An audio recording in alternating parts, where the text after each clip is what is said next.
شباب عاملين النهارده معاكم مولتو في فيديو جديد. النهارده عندنا الجانب المظلم من قصه ترافيس سكوت. اسمه جاك بيرمن ويبستر التاني، اتولد في ابريل 30 1991. تعالوا نرجع بالزمن شويه 2007. ويندا ويبستر اللي هي ام ترافيس سكوت رجعت البيت بعد الشغل. هي كانت شغاله في ابل ستور، كانت راجعه من الشغل وكانت جايبه لابنها ايماك. هنا بقى كانت بدايه ترافيس سكوت ان هو يبدا مسيرته. جابته له لما كان عنده 16 سنه.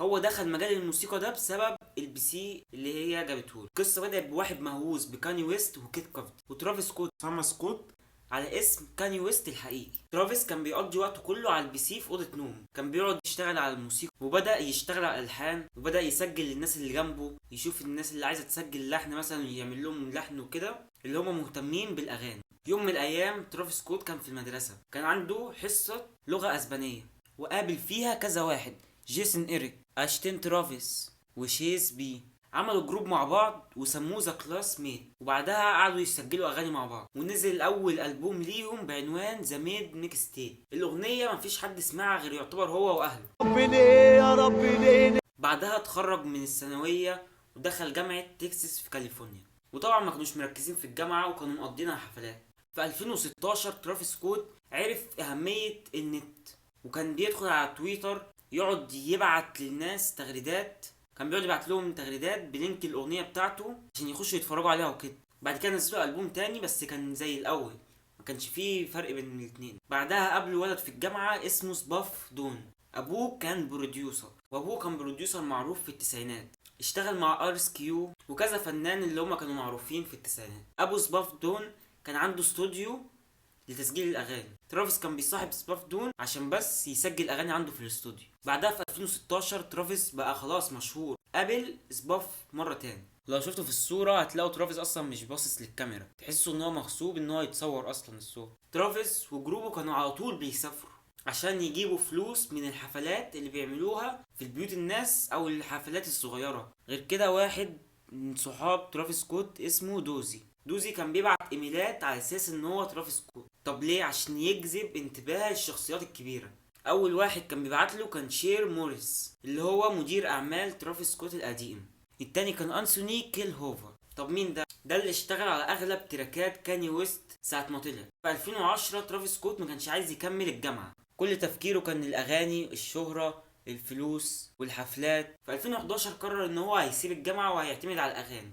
لكن ازاي كان بيعتمد على نفسه والاغاني ما كانتش بتدخله فلوس؟ ترافيس سكوت ما قالش لاهله ان هو ساب الجامعه، كانوا بيبعتوا له فلوس كل اسبوع عشان يصرف على الجامعه، يعني يصرف على الاكل، يصرف على الايجار كده. بس هو كان بيصرف الفلوس دي على الاغاني والسفر. البروديوسر بتاع كاني ويست اتصل على ترافيس سكوت، قال له كاني ويست شاف الفيديو كليب بتاعك وعجبه لو انت مهتم وعايز يقابلك في نيويورك. لكن ترافيس سكوت ركب اول طياره وراح على نيويورك عشان يقابل اكتر فنان بيحبه كاني ويست، وكان عايز يكون نفسه كاني ويست. ترافيس سكوت اول ما قابل كاني ويست عرض عليه اكلة تاكو، لكن ترافيس سكوت ما بيحبش التاكو عشان بيحطوا عليه ساور كريم، فهو اصلا ما كانش بيحب الحاجه دي، بس كلها عشان كاني ويست. وترافيس اشتغل على تراكات كاني ويست، يعني ترافيس سكوت ساعد كاني ويست في تراك كامل. بعدها ترافيس نزل البوم جديد واتغيرت حياته بطريقه مش عاديه عشان باع مليون نسخه. بعدها ترافيس وقع في حب كايلي. في 2017 ترافيس سكوت قابل كايلي في حفلة، قابلها في حفلة اسمها كوتشيلا.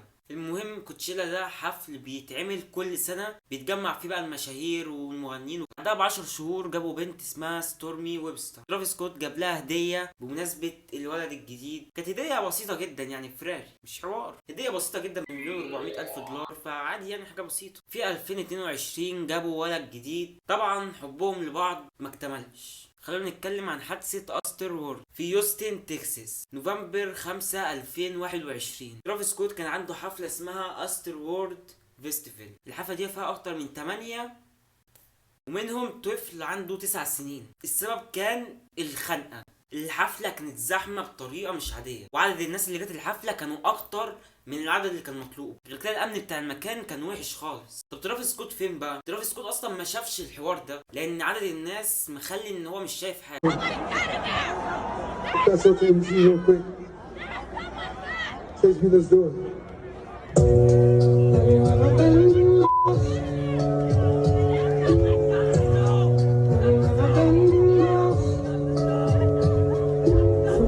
بس ترافيس ترافيس سكوت وقف الحفله لما شاف عربيه اسعاف كانت جايه، فاتصدم. ايه ده؟ التنظيم اصلا من اول يوم كان وحش بسبب الناس وهي داخله كسرت الحاجه ودخلت. هو ده السبب اللي خلى فيه زحمه في المكان، يعني كميه مش طبيعيه اصلا في المكان. طبعا ترافيس سكوت طلع بقى اعتذر قدام الكاميرا وقعد يعيط وقال انه مش هيعمل حفلات تاني، بس بعدها بكام شهر رجع وعمل حفله. الناس اللي بيحصل في الحفل ده حاجه طبيعيه، حاجه طبيعيه في حفلات ترافيس سكوت، لان الناس بتفضل تتنطط وتزعق فده حاجه طبيعيه عامه. بكده نكون وصلنا لنهايه فيديو النهارده. لو عجبك الفيديو ما تنساش تنزل تشترك في القناه وتفعل الجرس وتكتب لنا كومنت برايك.